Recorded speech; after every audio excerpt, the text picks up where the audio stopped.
નમસ્તે વિદ્યાર્થી મિત્રો, આપનું સ્વાગત છે સામાજિક વિજ્ઞાનના લેક્ચરની અંદર. નોબલહુડ સ્કૂલ દ્વારા જ્યાં ડિજિટલ લર્નિંગના માધ્યમથી આપ સૌને લેક્ચર મળી રહ્યા છે. આશા છે કે આપ સૌને ગમતું હશે. જ્યારે આપનો ઘરે બેઠેલા છો તો પણ સિલેબસ આગળ વધી રહ્યો છે. તો આપણે પ્રકરણ ઉપર આગળ વધીએ.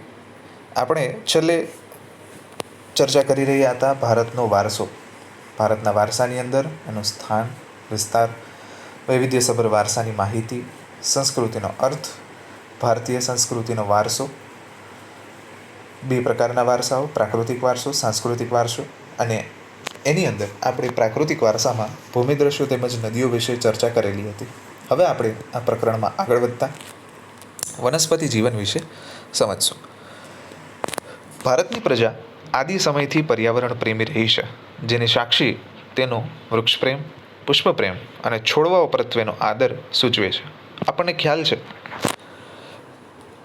આપણે વૃક્ષારોપણ જ્યારે કરીએ છીએ, કોઈ સારો પ્રસંગ હોય ત્યારે બી અમુક લોકો જે હોય વૃક્ષારોપણ કરે છે. આપણને પુષ્પો સાથે સૌથી વધારે પ્રેમ છે. જુદા જુદા પ્રકારના, કે પછી ગલગોટો હોય, ગુલાબ હોય, સૂરજમુખી હોય, અનેક પ્રકારના પુષ્પો જે આવે છે આપણને ખૂબ જ ગમે છે. પ્રકૃતિની વચ્ચે રહેવું, ખાસ કરીને જ્યારે આપણે ફરવા જતા હોઈએ છીએ ત્યારે મોટાભાગે લોકોની પસંદગી પ્રાકૃતિક સૌંદર્ય જ્યાં વધારે પ્રમાણમાં હોય, જેમ કે જુનાગઢ છે, ગીર છે, પોલો ફોરેસ્ટ છે, સમુદ્ર કિનારો છે, એ બધી જગ્યાએ જવાનું આપણે વધુ પસંદ કરતા હોઈએ છીએ. તો આ આપણો પ્રકૃતિ પ્રેમ દર્શાવે છે. માણસ, પ્રાણી, પશુ પક્ષીના આહાર માટે વનસ્પતિ પર આધાર રાખવો પડે છે. આપણને ખ્યાલ છે કે આપણે પરાવલંબી છીએ, જ્યારે વૃક્ષો સ્વાવલંબી છે. મતલબ આપણે આપણા ખોરાક માટે વૃક્ષો, પ્રાણી, પશુ પક્ષી એના ઉપર આધાર રાખવો પડે છે. બરાબર? જ્યારે વનસ્પતિ પોતાનો ખોરાક જાતે બનાવે છે, જે તમે અગાઉના ધોરણની અંદર ભણેલું હશે. ભારતમાં વડ, પીપળો, તુલસી વગેરેની પૂજા ધૂપદીપ કરવામાં આવે છે. તુલસીની પૂજા પણ થાય છે આપણે અહીંયા. વડ સાવિત્રીનું વ્રત હોય છે. તેમજ સારા પ્રસંગોએ અમુક વનસ્પતિના પાનને શુભ ગણવામાં આવે છે અને એને રાખવામાં આવે છે. તો એ આપણું એક શ્રદ્ધા દર્શાવે છે આપણી પ્રકૃતિ પ્રત્યેની. વડ સાવિત્રી વ્રતમાં વડની પૂજા કરવામાં આવે છે.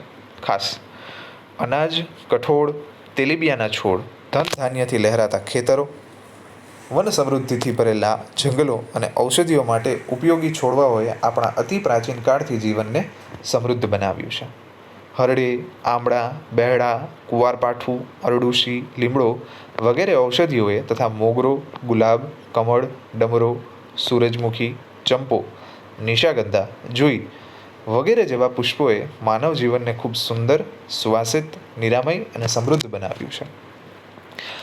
વનસ્પતિ જીવનની અંદર તમે મુખ્યત્વે જોશો કે ઔષધિઓની અંદર પહેલાંના સમયમાં જ્યારે હોમિયોપેથિક દવાઓ ઉપલબ્ધ નહોતી, ફાર્માસ્યુટિકલ જે સેક્ટર રહ્યું એટલું બધું વિકસિત નહોતું, ત્યારે પણ ઘણા ઘનિષ્ઠ રોગોના ઇલાજ આપણે અહીંયા શક્ય હતા. એની અંદર ખાસ કરીને આપણા જે ઔષધિ આયુર્વેદ જે કયો એનો ફાળો ખૂબ જ મોટો હતો. આજે પણ જ્યારે કોઈ ગંભીર બીમારી સામે લડતા હોઈએ, ખાસ કરીને અત્યારે કોરોના મહામારી છે, તો એની અંદર પણ આપણી રોગ પ્રતિકારક શક્તિ વધારવા માટે જે કુદરતી વસ્તુઓ છે એનો સહારો મુખ્યત્વે લેવામાં આવે છે.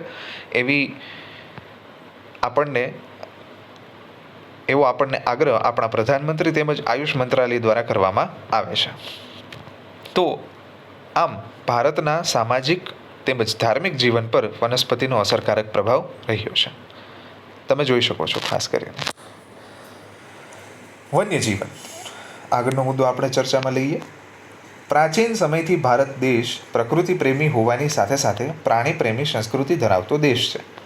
ગીરમાં જઈ, સાસણમાં જઈ સિંહ જોવા તેમજ પ્રકૃતિનું સૌંદર્ય માણવું.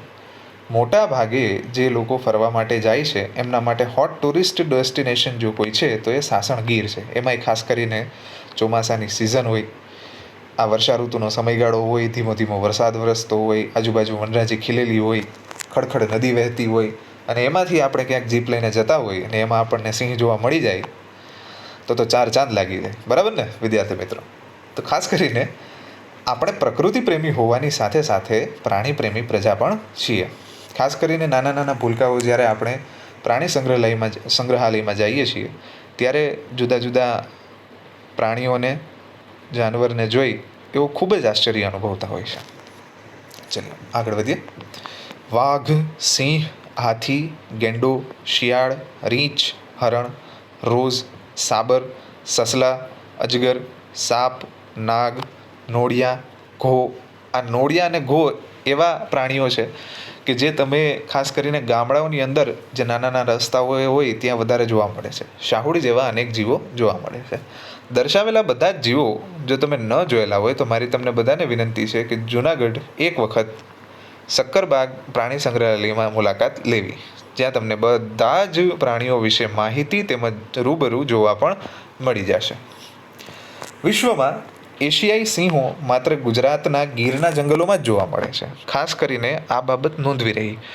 શા માટે આપણે સિંહોનું મહત્ત્વ અહીંયા વધારે છે અને આખી દુનિયામાંથી એ પછી ટુરિસ્ટ લોકલ હોય, બહારગામથી આવતા હોય કે પછી વિદેશમાંથી આવતા હોય, બધાનું મુખ્ય આકર્ષણ ગુજરાતમાં આવીને એશિયાઈ સિંહોનું ઘેલું આકર્ષણ હોય છે. કારણ કે આખા સમગ્ર વિશ્વમાં એશિયાઈ સિંહો માત્ર ગુજરાતના ગીરના જંગલમાં જ જોવા મળે છે. ત્યારબાદ આફ્રિકામાં. હવે આફ્રિકામાં તો કોઈ જઈ શકે નહીં, આપણે ભારતમાંથી જઈ શકે પણ ત્યાં મોંઘું પડે સિંહ જોવા જવું. એટલા માટે ગીરના જંગલોમાં સૌથી વધારે આકર્ષણ હોય છે સિંહો જોવાનું. આપણી ધાર્મિક માન્યતાઓમાં લોકોએ કેટલાક વન્યજીવોને વાઘ, મોર, મગર, ગરુડ વગેરેને દેવીઓના વાહન તરીકે સ્થાન આપ્યું છે. આપણે જેમ જોતા હોઈએ છીએ કે દેવી દેવતાઓના વાહન તરીકે આ બધા વાઘ, મોર, મગર, ગરુડ વગેરેનો સમાવેશ થાય છે. આપણી રાષ્ટ્રમુદ્રામાં પણ 4 સિંહ, ઘોડો, હાથી તથા બળદની આકૃતિ મૂકીને તેનું મૂલ્ય આંક્યું છે. ખાસ કરીને જ્યારે આપણી રાષ્ટ્રમુદ્રા દેશ વિદેશમાં જ્યારે જઈએ ત્યારે પ્રધાનમંત્રી હોય, રાષ્ટ્રપતિ હોય, આપણા રાષ્ટ્રધ્વજની સાથે સાથે આપણી રાષ્ટ્રમુદ્રા પણ દર્શાવવામાં આવે છે કે જેની અંદર સિંહ, ઘોડો, હાથી અને બળદની આકૃતિ હોય છે, જે આપણા પ્રાણી પ્રત્યેનો પ્રેમ દર્શાવે છે. આ વન્યજીવોની રક્ષા માટે અભયારણ્યો બનાવી તેમના જીવનની સુરક્ષા માટે કાયદા પણ ઘડેલ છે. આપણે આ વિશે વિગતવાર ચર્ચા વન્યજીવનમાં ભણીશું, આપણો વન્યજીવનનો વારસો. તો આ હતો પ્રાકૃતિક વારસાની અંદર સમાવેશ થતી મુખ્ય બાબતો: ભૂમિદ્રશ્યો, નદીઓ, વનસ્પતિ જીવન અને વન્યજીવન. આશા છે આપ સૌને ગમ્યું હશે અને સમજાઈ ગયું હશે.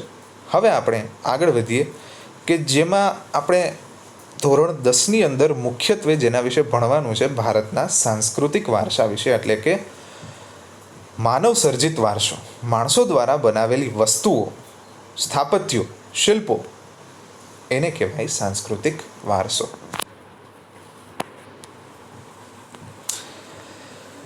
ભારતે જગતને વિવિધતાપૂર્ણ અને સમૃદ્ધ વારસાની ભેટ આપી છે. સાંસ્કૃતિક વારસો એટલે માનવ સર્જિત વારસો. ખાસ કરીને જ્યારે બી તમને પૂછવામાં આવે પરીક્ષાઓમાં કે સાંસ્કૃતિક વારસો એટલે શું, 1 માર્ક, ત્યારે તમે લખી શકો કે સાંસ્કૃતિક વારસો એટલે માનવ સર્જિત વારસો. માનવીએ પોતાના કુનેહ, બુદ્ધિ ચાતુર્ય, આવડત અને કલા કૌશલ્ય દ્વારા જે કંઈ પ્રાપ્ત કર્યું કે તેનું સર્જન કર્યું તેને સાંસ્કૃતિક વારસો કહેવાય. આ એની વિગતવાર વ્યાખ્યા તમે જોઈ શકો છો. વિગતવાર વ્યાખ્યા જે રહી એ તમે જોઈ શકો છો કે માનવીએ પોતાના કુનેહ, બુદ્ધિ ચાતુર્ય, આવડત અને કલા કૌશલ્ય, ટૂંકમાં માનવી પાસે જે આવડત સ્વરૂપે છે તેનો ઉપયોગ એણે જુદી જુદી વસ્તુઓ પર કરીને જેનું સર્જન કર્યું એને કહેવાય સાંસ્કૃતિક વારસો. આર્યોથી શરૂ કરીને શકો, ક્ષત્રપ, કુષાણ, હુણ, ઈરાનીઓ, તુર્ક, આરબો, મુઘલ, પારસીઓ, અંગ્રેજો, ફ્રેન્ચ વગેરે જેવી વિવિધ જાતિ પ્રજાતિઓ ભારતમાં આવી.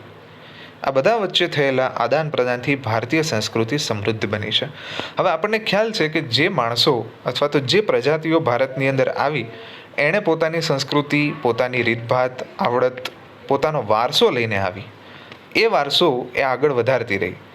જેટલી જુદી જુદી પ્રજાતિઓ આવી, સૌ કોઈએ પોતપોતાના કલા કૌશલ્ય કુનેહ દ્વારા જે વસ્તુઓની સ્થાપના કરી, પોતાની જે રીતભાત વિકસાવી, પોતાના કપડાં, આદતોથી લઈ નાનામાં નાની બાબત વિશે અહીંના લોકોને સમજાવ્યું અને સ્વીકારાવ્યું. પહેલાંના જે રાજાઓ હતા એ શું કરતા કે પોતે જે ધર્મ, પોતે જે એક વસ્તુમાં માનતા હોય એ વસ્તુને એની પ્રજા પાસે પ્રયાસ કરાવડાવતા કે એ એનો સન્માન કરે, એનો આદર કરે અને એ વસ્તુ આગળ ધપાવે. તો એવી કઈ કેટલી પ્રજાઓ ભારતની અંદર આવી. પ્રાગ ઐતિહાસિક સમયથી ભારતે વિશ્વની પ્રજાઓને સાંસ્કૃતિક વારસાઓની ઘણી બધી બાબતોની ભેટ આપી છે. ઉદાહરણ તરીકે શિલ્પ સ્થાપત્યની કળા આશરે 5000 વર્ષ જેટલી પ્રાચીન છે, જેમાં સિંધુ ખીણ સંસ્કૃતિના પુરાતન અવશેષોને ગણી શકાય. જેમ કે તેમાંથી મળી આવેલ દેવદેવીઓની પ્રતિમાઓ, માનવ શિલ્પો, પશુઓ તથા રમકડા તેમજ દાઢીવાળા પુરુષનું શિલ્પ અને નર્તકીની મૂર્તિ જોઈને આપણને આપણા સાંસ્કૃતિક વારસા પ્રત્યે સ્વાભિમાન અને ગૌરવની લાગણી જન્મે છે.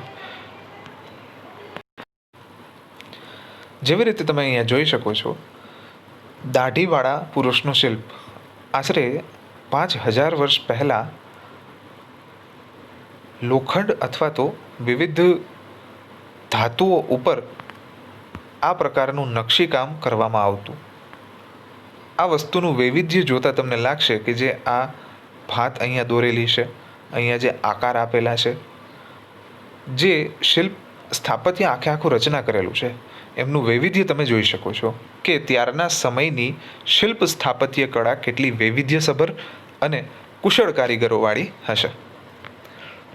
આ જ ક્રમમાં મૌર્ય યુગની ઊંધા કમળની આકૃતિ ઉપર સિંહ અને વૃષભનું શિલ્પ, બુદ્ધની પ્રજ્ઞા પારમિતાનું શિલ્પ, સારનાથની ધર્મચક્ર પ્રવર્તનવાળી મહાત્મા ગૌતમ બુદ્ધની પ્રતિમા અને તે પછીના કાલખંડની જૈન તીર્થંકરોની પ્રતિમાઓ, રાષ્ટ્રકૂટ રાજાઓના સમયની ઇલોરાની ગુફાઓ નિહાળતા આપણને આપણા સાંસ્કૃતિક વારસા પ્રત્યે આદર અને ગર્વ અનુભવાય છે.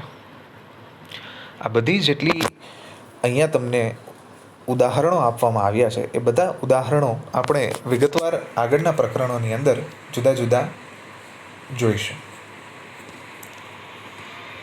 આગળ વધીએ.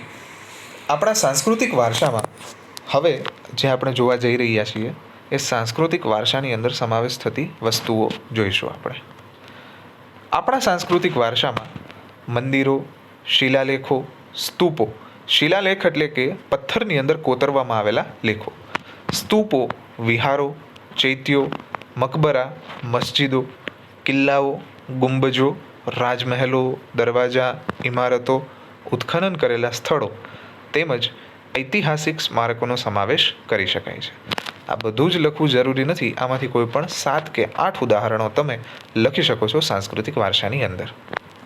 આપણા સ્વાતંત્ર્ય સંગ્રામના ઐતિહાસિક સ્થળો જેવા કે સાબરમતી આશ્રમ, દાંડી, બારડોલી, વર્ધા, શાંતિનિકેતન કોલકાતા, દિલ્હી વગેરે પણ સાંસ્કૃતિક વારસા તરીકે ઓળખાવી શકાય છે.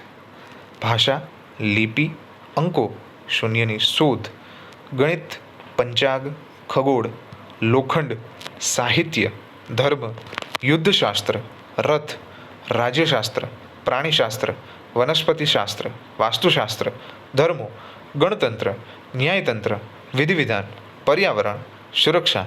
હા સર, હવે પૂરું થયું.